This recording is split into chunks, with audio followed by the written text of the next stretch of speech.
आपने पंकज त्रिपाठी अभिनीत एक फिल्म देखी होगी जिसे फिल्म फेयर अवार्ड भी मिला था। उसका नाम था कागज़। उसमें कुछ ज़मीन के ठेकेदार आते हैं और उन्हें कागज़ में ही उनकी ज़मीन को हासिल करने के लिए फ्रॉडिया तरीके से उन्हें मृतक घोषित कर देते हैं। उसी तरह की ठीक कहानी इस महिला के साथ हुई है और इनके बच्चों के साथ हुई है। ये महिला दिल्ली में रहती थी और इन्हें 2018 में ही मृतक घोषित कर दिया गया, जबकि इनकी आयु अभी 61 साल है और ये अभी तक पूरी तरह से जीवित हैं। ये भूत प्रेत जिन्नात इत्यादि कुछ नहीं है और मेरे सामने खड़ी हुई हैं। आप अगर इस पूरे कागजात को देखें तो 2018 में एक मुकदमा नायब तहसीलदार के यहाँ पंजीकृत किया जाता है, जिसमें ये कहा जाता है कि कृष्णावती और उर्फ कृष्णा देवी जो हैं वो मर चुकी हैं और इनका मृतक सर्टिफिकेट लगाया जाता है। इसके साथ ही जो है इनका आधार कार्ड इनके पति का लगाया जाता है, शिवशंकर चौहान इनके बेटे का। फिर इनका ये मृतक सर्टिफिकेट है जो जारी किया गया था। और ये तमाम चीज़ें आप देख सकते हैं कि ये परिवार रजिस्टर की नकल की प्रतिलिपि है, जिसमें जो है आप देख सकते हैं कि विंदेश्वरी प्रसाद चौहान पुत्र स्वर्गीय दुर्गा प्रसाद और मृतका श्रीमती कृष्णा देवी उर्फ कृष्णावती पत्नी बिंदेश्वरी प्रसाद। जबकि इनके पति का नाम न केवल ज्वाला प्रसाद है बल्कि ये दिल्ली में रहता था पूरा परिवार। और ये सारा कर्मकांड इसलिए किया गया क्योंकि इनकी एक ज़मीन है जो हर्रैया सतघरवा ब्लॉक के चौधरीडीह इलाके में पड़ती है और उस बेशकीमती ज़मीन की कीमत लाखों रुपए में है, इसलिए उसे हासिल करने के लिए ये तमाम चीज़ें की गई। गाटा संख्या 724 में स्थित इनके खाते की ज़मीन को हासिल करने के लिए ये सारे कांड किए गए। अब कृष्णावती लगातार यहाँ पर दौड़ रही हैं और हम इनसे जानकारी लेने की कोशिश करेंगे कि चल क्या रहा है। कृष्णावती जी बताइए, क्या हुआ अब तक आपके मामले में? कुछ भी नहीं हुआ जी, हम दौड़ रहे हैं, खाली कुछ नहीं हुआ है। कब आई थी आप? हम 1 तारीख को आए थे यहाँ। हाँ, जब से दौड़ रहे हैं। आपने एप्लीकेशन वगैरह दिया यहाँ दिया 2 बार हम आए दौड़ दौड़ के। आज भी आए, 1 तारीख को भी आए थे। आज आप किससे मिलने गई थी? नाम एसपी साहब। एसपी साहब से मुलाकात हुई आपकी? मुलाकात हुई, लेकिन उन्होंने बोल दिया है कि हाँ काम होगा, अब देखो क्या होता है क्या नहीं होता, जबकि हम 2 बार गए। हाँ, लेकिन अभी तक तो कुछ भी नहीं हुआ है। ये आपके जो विरोधी हैं विंदेश्वरी प्रसाद चौहान के लड़के, तो ये कैसे आपके खाते में आ गए और कैसे आप? पता नहीं जी, हमें तुम्हारा तो कोई रिश्ता नहीं है, इनसे कोई मतलब नहीं है, पता नहीं कैसे आ गए। हाँ, हम सब यहाँ जबकि रहते भी नहीं है।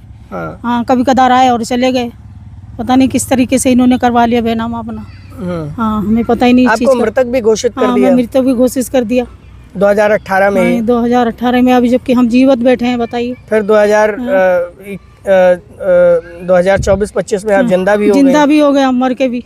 बताइए इन सब ने क्या करा, कैसे करा। हाँ, तो आपको न्याय की उम्मीद लग रही है कि मिलेगी? अभी तक तो कुछ भी नहीं ऐसा लग रहा है। हाँ, अब आगे देखो क्या होता है। हाँ, अभी तो कोई उम्मीद नहीं है। हाँ, आपके बेटे से बात करते हैं। कार्रवाई चाहती हैं आप? हाँ, बिल्कुल कार्रवाई हम चाहते हैं जी।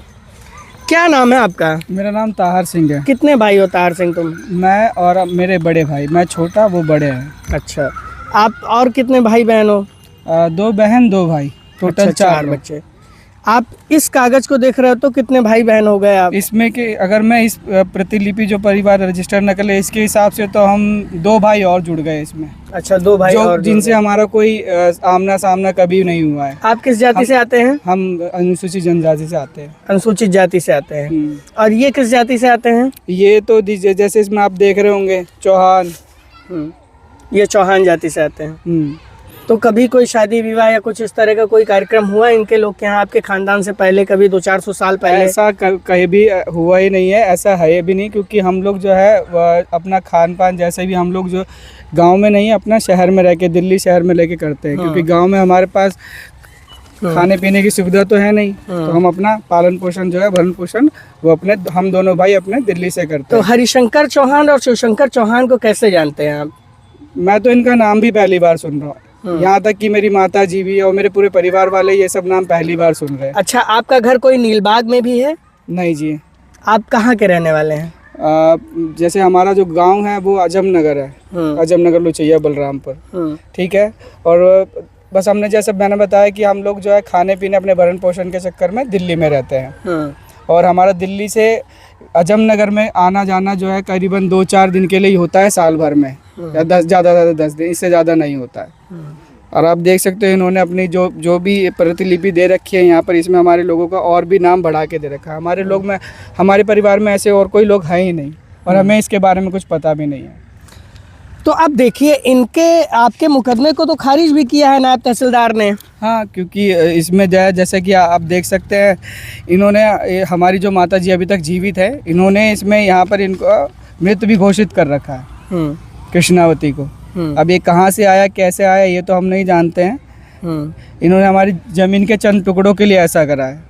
अच्छा, आपकी माता को मृतक भी घोषित कर दिया। इससे पहले क्या हुआ था? आपकी माता जीवित थी?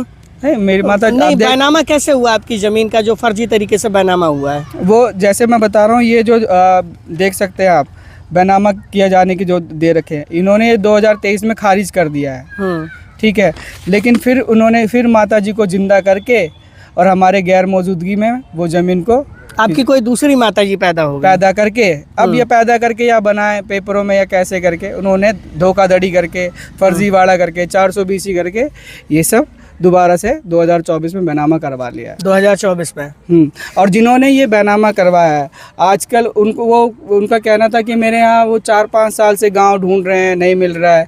लेकिन अब जब से मैंने ये केस जाहिर करा है, ठीक है, जारी रखा है, तो वो अब मेरे घर आते हैं, मुझसे बोलते हैं कि जी ऐसा है नहीं, हमने 4 साल से ढूंढ रहे हैं। मैं ये चाहता हूँ, अब देख सकते हैं कि अगर 4 साल से ढूंढते हुए नहीं मिला मैं आज, और आज मेरे सिर्फ एक छोटे से केस करने पे वो मेरे घर तक आ गए, एप्लीकेशन देने पे, केवल खाली एक एप्लीकेशन देने पे। तो आगे हमारे परिवार के साथ ऐसी कोई ना अनहोनी ना हो, इसीलिए मैं और ज़्यादा गुहार लगाता हूँ दोबारा आके। आज आप लोग कप्तान साहब से मिलने गए थे, क्या मुलाकात हुई कप्तान साहब से? तो नहीं, लेकिन एडिशनल साहब से मुलाकात हुई थी। कप्तान साहब से मिलने की हमने बात करी थी अंदर, तो कुछ सिपाही बोलते हैं कि वो जो है अभी बिजी हैं, बिजी शेड्यूल में चल रहे हैं, तो नहीं मिल सकते हैं।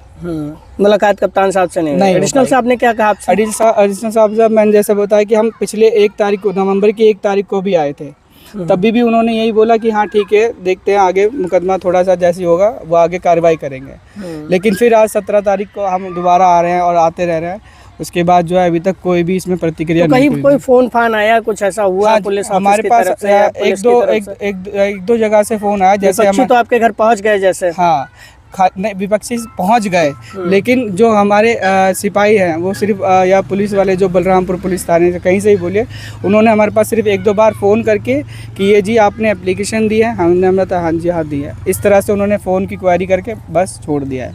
अच्छा, आपका मतलब कोई सुनवाई नहीं हुआ अभी तक देखा जाए? क्या चाहते हो आप लोग? मैं जी बस इतना चाहता हूँ कि हमारे साथ न्याय हो और ये जो ज़मीन है हमारी माता जी को वापस मिल जाए। तो ये चाहते हैं कि जो ज़मीन है इनकी माता जी की, जो इनके पुरखों की ज़मीन है, वो इन्हें वापस मिल जाए और ये अपना भरण पोषण किसी तरह से कर सकें, क्योंकि ये परिवार जो है दिल्ली में रहता है, लेकिन इस परिवार के साथ फ्रॉड इतना बड़ा किया गया कि जो भी सुन रहा है वो अपने दांतों तले उंगलियां दबा रहा है।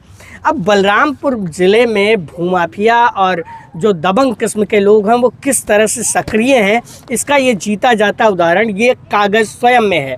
अगर बिंदेश्वरी प्रसाद इनके कभी भी पति रहे हैं तो वो इतने सालों तक कहाँ गायब थे, और अगर गायब थे तो इनके जो बच्चे शिवशंकर चौहान और हरिशंकर चौहान जो हैं वो कहाँ गायब थे? कभी अपने माँ से मिलने की कोशिश क्यों नहीं की? अगर कोशिश की होती तो क्या किसी को भगवान मिल जाते हैं तो इनको माँ ना मिल पाती? और अगर माँ इनकी थी ही नहीं तो इन्होंने फ्रॉड क्यों किया? और अगर इन्होंने फ्रॉड कर भी लिया तो पुलिस प्रशासन क्या कर रहा है, जबकि जो ये परिवार है वो लगातार इस बात का जो है गुहार लगा रहा है कि इसकी शिकायत को सुना जाए, इसका मुकदमा पंजीकृत किया जाए और उन तमाम दोषियों का, क्योंकि ये जो परिवार रजिस्टर नकल बना होगा वो किसी सेक्रेटरी ने बनाया होगा, जो नगर पालिका परिषद बलरामपुर से इनका डेथ सर्टिफिकेट जारी किया गया वो भी किसी अधिकारी ने बनाया होगा। तो उन अधिकारियों पर क्या चाबुक चल रहा है और उस रजिस्ट्रार पर क्या चाबुक चल रहा है जिसने दूसरी कृष्णावती को देखते हुए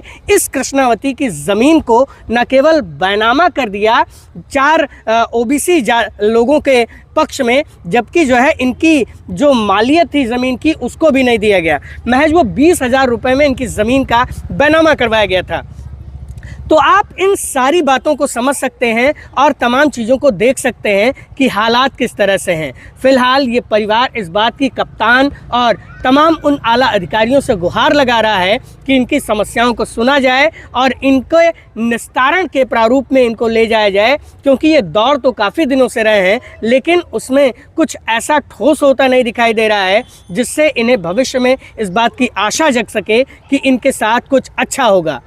फ़िलहाल अब इस तरह की घटनाएं कहीं ना कहीं आम जनमानस में जो है दिक्कतें पैदा करती हैं और आम जो अच्छे लोग हैं वो भी इसी गेहूं के साथ घुन की तरह पिस जाते हैं। लेकिन ज़मीन में इस तरह की फ्रॉडगिरी का मामला अक्सर बलरामपुर में आता रहता है और यही पुलिस अधीक्षक लगातार लोगों का मुकदमा पंजीकृत कर जेल भिजवा रहे हैं। अब देखना होगा कि इस मामले में कब मुकदमा पंजीकृत होता है और कब ये जो बिंदेश्वरी प्रसाद और वो जो यादव परिवार के लोग हैं वो जेल जाते हैं। बलरामपुर से मैं योगेंद्र विश्वनाथ त्रिपाठी।